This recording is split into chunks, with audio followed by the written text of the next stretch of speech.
Saudara-saudari, marilah kita mendengarkan renungan dengan judul Bertengkar karena Yesus,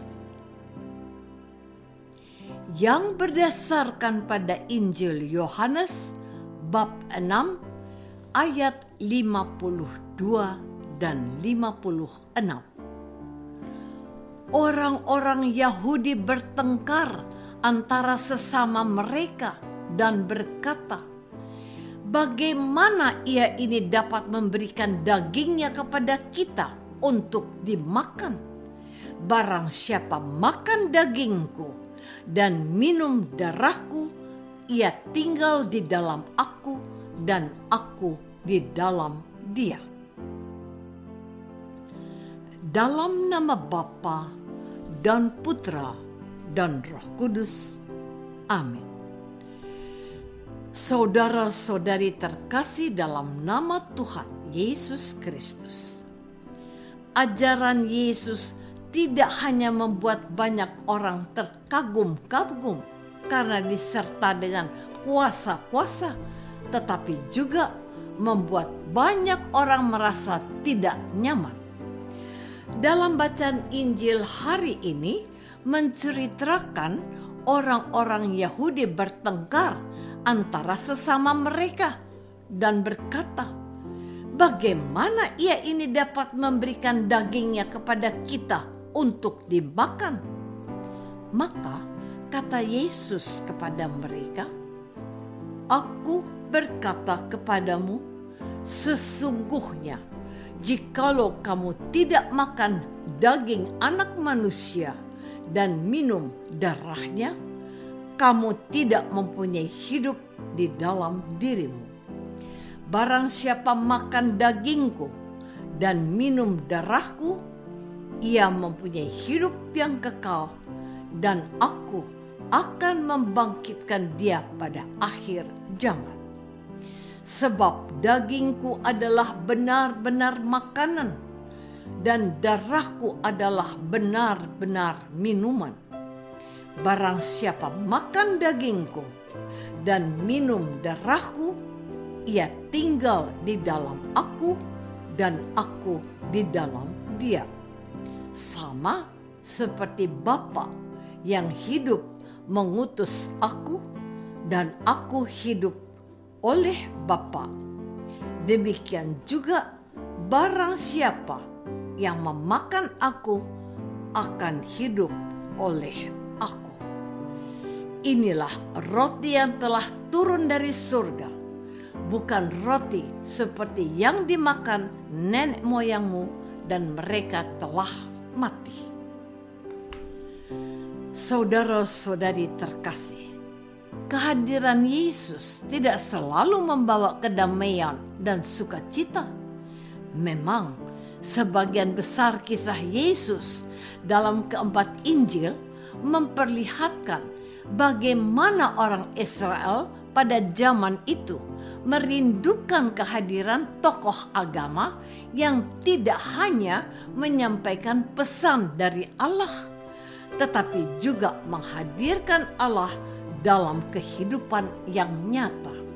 Sebab pesan Allah sudah sering mereka dengar lewat para pemuka agama Yahudi seperti orang-orang Farisi dan ahli-ahli Taurat. Namun Allah yang mereka wartakan adalah Allah yang mengikat, bukan membebaskan. Allah yang banyak menuntut, bukan menuntun, dan Allah yang penuh murka jika anak-anak melanggar hukum, bukan Allah yang maha rahim dan penuh ampun. Sementara Tuhan Yesus menyampaikan pewartaan bahwa Allah itu maha rahim, maha pengampun, dan mau membebaskan umatnya yang terkungkung karena dosa. Karena itulah Yesus sangat diterima dan dicintai melebihi semua pemuka agama di Israel waktu itu. Saudara-saudari terkasih, Ada sebuah kenyataan yang tidak dapat terbantahkan dan memperlihatkan kepada kita semua bahwa kehadiran Yesus sangat diterima, dirindukan, dan dihargai orang-orang Israel zaman itu.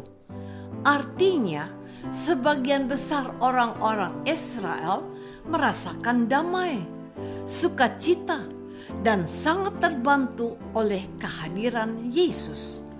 Tetapi ada beberapa perkataan atau perbuatan Yesus yang justru membuat keributan atau menimbulkan perpecahan dan pertengkaran di antara para pengikut dan orang-orang yang mendengar dan melihat Yesus. Salah satu pertengkaran itu kita baca dalam Injil hari ini. Sesama orang Yahudi bertengkar karena mendengar perkataan Yesus yang berbicara tentang roti hidup.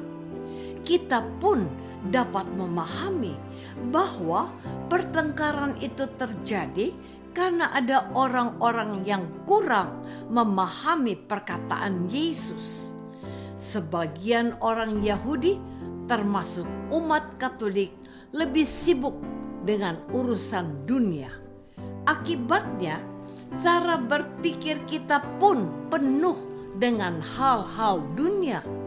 Dan jikalau hidup kita penuh dengan hal-hal dunia, maka tidak ada tempat bagi Yesus di dalam hati dan dalam hidup kita. Jikalau terjadi demikian, perkataan Yesus bisa jadi sumber pertengkaran. Saudara-saudari terkasih, dalam kehidupan sehari-hari, kita sering mengalami ketegangan yang bisa berujung pada pertengkaran atau permusuhan karena sabda dan ajaran Yesus. Kalau keluarga atau lingkungan hidup kita berbeda agama, kita bisa dengan mudah menjumpai pertengkaran atau permusuhan mulai dari yang sepele sampai yang rumit. Namun bukan berarti bahwa ajaran Yesus yang tidak baik. Ajaran Yesus 100% baik dan suci. Yang tidak baik adalah hati manusia yang penuh dengan dosa. Hati manusia yang penuh dosa membuat manusia mudah bertengkar satu sama lain. Bahkan gara-gara sesuatu yang kecil saja, kita umat Kristiani bisa bertengkar. Misalnya, cara memencet odol atau pasta gigi. Yang satu memencet dari belakang, sementara yang lain memencet dari depan atau dari tengah.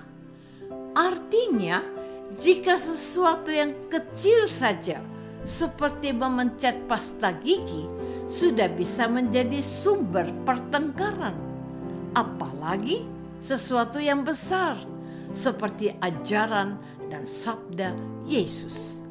Oleh karena itu, cara yang bisa kita lakukan adalah merendahkan diri di hadapan Yesus dan sesama kita.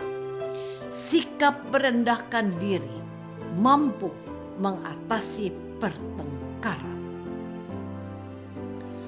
Apakah kita menyadari bahwa munculnya pertengkaran terkait sabda dan ajaran Yesus lebih disebabkan karena kita kurang rendah hati?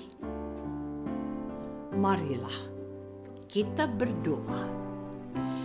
Tuhan Yesus Kristus, Engkau datang ke dunia membawa damai dan sukacita, tetapi karena dosa dan kelemahan kami, sabdamu menjadi sumber pertengkaran di antara sesama kami. Bantulah kami dengan kuasa Roh Kudus-Mu supaya kami menghindari pertengkaran dengan sikap rendah hati. Doa ini kami persembahkan dalam nama-Mu, Tuhan dan pengantara kami. Amin. Semoga kita semua selalu dinaungi dan dibimbing oleh berkat Allah yang Maha Kuasa, Bapa dan Putra dan Roh Kudus. Amin.